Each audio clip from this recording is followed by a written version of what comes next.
रासा international school की तरफ से आप सभी का इस वीडियो में स्वागत है। प्यारे बच्चों, आज हम हिंदी व्याकरण का पाठ 12 जिसका नाम है सर्वनाम वह पढ़ेंगे। यह पृष्ठ संख्या 68, 69, 70, 71 व 72 पर है। तो आइए शुरू करते हैं पाठ 12 सर्वनाम। सर्वनाम शब्द दो शब्दों के मेल से बना है, सर्व प्लस नाम। सर्वनाम शब्द दो शब्दों के मेल से बना है, सर्व प्लस नाम अर्थात सबके नाम। जैसा कि नाम से ही स्पष्ट हो रहा है, सर्वनाम सर्वनाम अर्थात सबके नाम। बिल्ली आई और वह सारा दूध पी गई। माता ने पुत्री से पूछा, तुम कहाँ जा रही हो? पुत्री ने उत्तर दिया कि वह बाजार से अपने लिए पुस्तकें खरीदने जा रही है। उपरोक्त वाक्यों को ध्यान से पढ़िए। पहले वाक्य में बिल्ली संज्ञा है और उसके लिए वह शब्द का प्रयोग किया गया है। इसी प्रकार दूसरे तथा तीसरे वाक्य में कर्ता पुत्री संज्ञा है और उसके स्थान पर तुम, वह तथा अपने शब्दों का प्रयोग किया गया है। अतः वह, तुम और अपने ये सभी शब्द सर्वनाम हैं। जैसा कि आपको दिख रहा होगा, पहले वाक्य में क्या है, बिल्ली संज्ञा शब्द है और उसके लिए वह का प्रयोग किया गया है। तो संज्ञा क्या है, बिल्ली, और वह क्या होगा, सर्वनाम, क्योंकि ये संज्ञा शब्द के लिए प्रयोग किया गया है वह। इसी प्रकार दूसरे शब्द में माता, माता और पुत्री जो है वह क्या है, वह संज्ञा शब्द हैं और इसमें तुम, आप, अपने, यह सब क्या है, वह क्या है, यह सर्वनाम शब्द हैं। तो इस प्रकार संज्ञा की परिभाषा क्या होगी, सर्वनाम की परिभाषा क्या होगी? सर्वनाम की परिभाषा होगी, संज्ञा के स्थान पर प्रयुक्त होने वाले शब्दों को सर्वनाम कहते हैं। क्योंकि अभी आपने वाक्य में देखा, वाक्य में जो बिल्ली था उसके लिए हमने वह का प्रयोग किया गया है। तो संज्ञा के स्थान पर, संज्ञा है बिल्ली, बिल्ली के स्थान पर हमने कोई शब्द का प्रयोग किया तो वह हमने क्या प्रयोग किया, वह शब्द का। तो वह शब्द क्या है, यहाँ पर सर्वनाम है। तो संज्ञा के स्थान पर प्रयुक्त होने वाले शब्दों को सर्वनाम कहते हैं। जो संज्ञा के स्थान पर प्रयुक्त होते हैं उनको हम सर्वनाम कहते हैं। इसका महत्व क्या है? संज्ञा की पुनरावृत्ति को दूर करने के लिए सर्वनाम का प्रयोग किया जाता है। जैसे मैं, हम, तू, तुम, वह, यह, आप, कौन, कोई, जो आदि।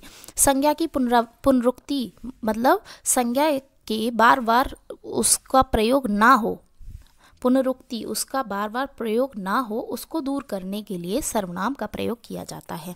यदि आप एक उदाहरण ले लीजिए, जैसे बिल्ली आई और बिल्ली दूध पी गई, बिल्ली आई और बिल्ली भाग गई।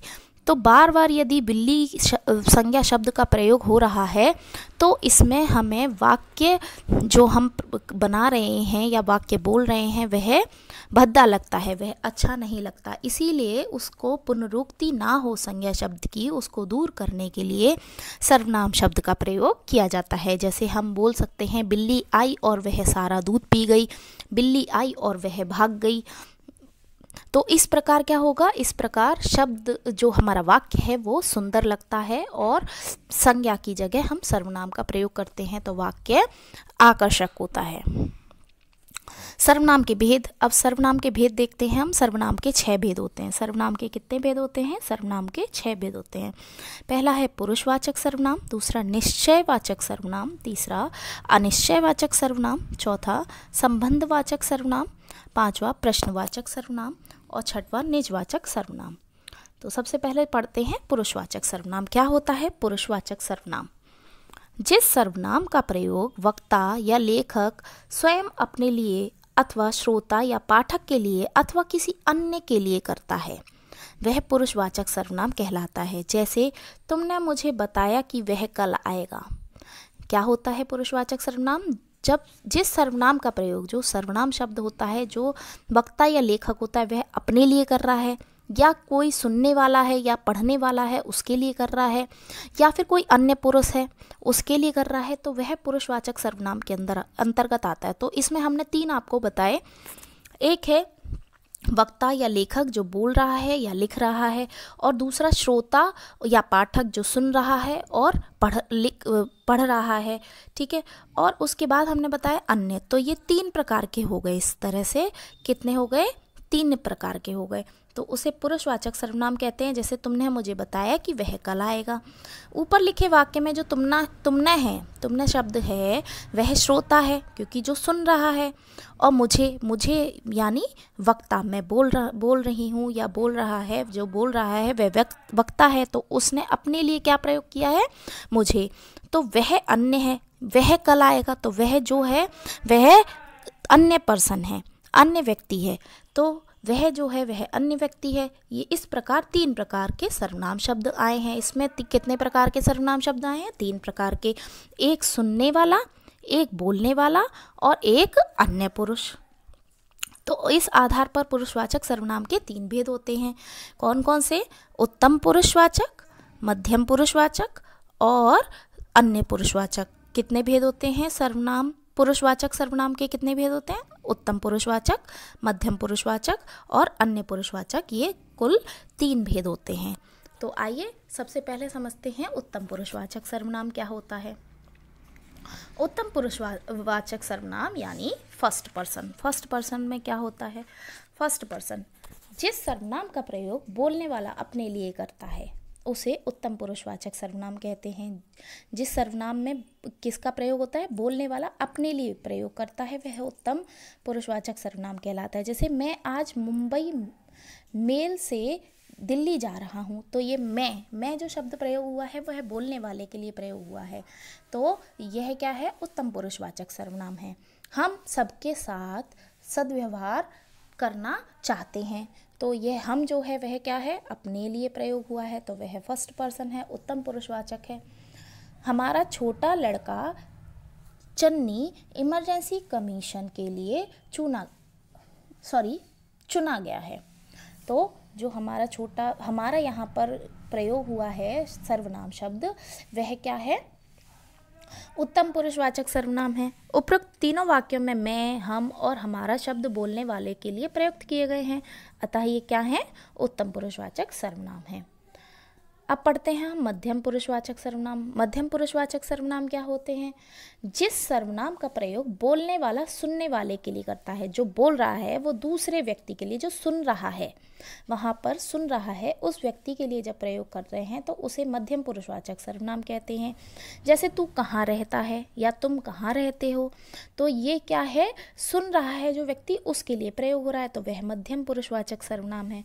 तुम उस समय वहाँ नहीं थे, तुम्हारे पिताजी कहाँ रहते हैं, तो जो सुन रहा है उसके लिए ये प्रयोग हो रहा है, इसलिए ये क्या है? मध्यम पुरुषवाचक सर्वनाम है। उपरोक्त तीनों वाक्यों में तू, तुम और तुम्हारे शब्द बोलने वाले ने सुनने वाले के लिए प्रयुक्त किए हैं, अतः ये मध्यम पुरुषवाचक सर्वनाम है। अब उसके बाद है तीसरा पर्सन, हमने बताया था थर्ड पर्सन जो है वो क्या है? अन्य पुरुषवाचक सर्वनाम। अन्य पुरुषवाचक सर्वनाम में जिस सर्वनाम का प्रयोग बोलने वाला किसी अन्य पुरुष के लिए करता है, किसी अन्य पुरुष के लिए, ना तो वह अपने लिए बोल रहा है ना सुनने वाले के लिए बोल रहा है, अर्थात किसके लिए बोल रहा है? अन्य पुरुष जो वहाँ पर नहीं है, किसी अन्य पुरुष के बारे में बोल रहा है, तो वह अन्य पुरुषवाचक सर्वनाम के अंतर्गत आता है। इसके कुछ उदाहरण हैं, देखिए। वह कौन आ रहा है, तो वह कौन आ रहा है, यहाँ पे वह क्या है? किसी थर्ड पर्सन की बात हो रही है। वे सब कहाँ रहते हैं, वे लोग ठीक हैं नहीं, उनसे बचकर रहना। तो उपयुक्त तीनों वाक्यों में वह, वे और उनसे शब्द बोलने वाले ने अन्य पुरुष के लिए प्रयोग किए हैं, अतः ये क्या है? अन्य पुरुषवाचक सर्वनाम है। अब सेकंड नंबर जो है वह हमने सबसे पहला अभी पढ़ा हमने पुरुषवाचक सर्वनाम। पुरुषवाचक सर्वनाम के अंतर्गत हमने 3 भेद पढ़े, उत्तम पुरुषवाचक, मध्यम पुरुषवाचक और अन्य पुरुषवाचक। अब हम दूसरे भेद पे आते हैं सर्वनाम के, जो है निश्चयवाचक सर्वनाम। निश्चयवाचक सर्वनाम क्या होता है? जो सर्वनाम शब्द किसी निश्चित व्यक्ति या वस्तु की ओर संकेत करते हैं उन्हें निश्चयवाचक सर्वनाम कहते हैं। निश्चित रूप व्यक्ति या वस्तु पर संकेत करते हैं, जैसे कि यह मेरी पुस्तक है, तो यह जो है वह क्या है? निश्चित है कि यह मेरी है। तो निश्चय व्यक्ति या वस्तु पे हम संकेत करते हैं तो वह निश्चयवाचक सर्वनाम कहलाता है। ये मेरे बड़े भाई हैं, तो ये जो है यह निश्चित है कि हाँ ये मेरे बड़े भाई हैं, निश्चित है। वह मेरा पेन है, तो यह मेरा पेन है, वह मेरा पेन है, ये क्या है, ये निश्चित है कि हाँ ये मेरा है। उपरोक्त तीनों वाक्य में यह, ये तथा वह शब्द किसी निश्चित व्यक्ति या वस्तु की ओर संकेत कर रहे हैं, अतः ये कौन से सर्वनाम है, निश्चयवाचक सर्वनाम है। उसके बाद चलते हैं अनिश्चयवाचक सर्वनाम में। जैसा कि नाम से आपको स्पष्ट हो रहा होगा, निश्चय यानी पता होना, अनिश्चय यानी पता न होना। जिस सर्वनाम शब्द के द्वारा किसी निश्चित व्यक्ति या वस्तु का बोध ना हो। निश्चयवाचक सर्वनाम क्या था, जिसका हमें संकेत हो, पता हो। और अनिश्चयवाचक सर्वनाम में जिसका हमें किसी निश्चित व्यक्ति या निश्चित वस्तु का बोध ना हो, हमें पता ना हो, उसे कहते हैं अनिश्चयवाचक सर्वनाम। तो इसका हम कुछ उदाहरण देख लेते हैं। जैसे कि दाल में कुछ काला है, तो कुछ क्या है यहाँ पर, हमें पता ही नहीं है क्या है, तो ये अनिश्चयवाचक सर्वनाम हो गया। पिताजी बाहर कोई आया है, तो कोई यहाँ पर क्या है, क्योंकि हमें पता ही नहीं है कौन आया है, तो हमें निश्चित नहीं है ये, तो इसीलिए यह अनिश्चयवाचक सर्वनाम हो गया। उपरोक्त दोनों वाक्य में कुछ कोई शब्द किसी निश्चित व्यक्ति या वस्तु की ओर संकेत नहीं करते हैं, इसलिए यह अनिश्चयवाचक सर्वनाम है। ठीक है, तो इसके आगे का हम नंबर 4 जो है संबंधवाचक सर्वनाम और 5 प्रश्नवाचक सर्वनाम और निजवाचक सर्वनाम, यह हम दूसरी वीडियो में कवर करेंगे। तब तक के लिए आप इसका अभ्यास कीजिए। धन्यवाद।